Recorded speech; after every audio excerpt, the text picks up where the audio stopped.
Sometimes when you're building an army, it's nice to make some of the bases just a little bit more elaborate, and adding stones is a fantastic way of doing this, particularly if you're doing a base for a character or a special weapon that you want to stand out from the crowd.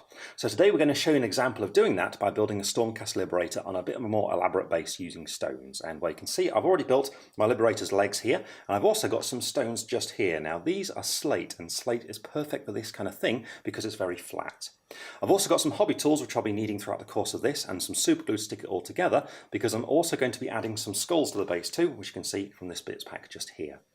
Now, a really common mistake I see when people do this is to build up the stones on the base and then stick the miniature on top of this, and this can often result in quite an unnatural appearance because the stones can be rounded on top but all the feet are flat, so it just doesn't look very natural to have a flat foot balancing on top of them.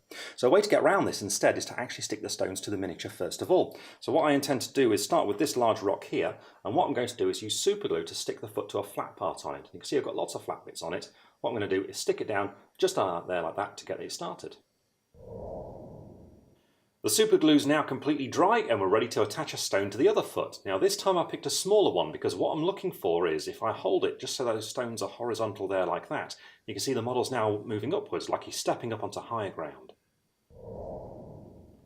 Now that we've got a stone firmly glued down to each foot, we're ready to attach the miniature to the base. And of course, when I place this here, you can see the stones don't at all look natural on the ground there. But that's not a problem because what was important was making sure the feet look natural on the stones. So now what we're going to do is just glue this down like this, and then we can set about blending those stones into the base.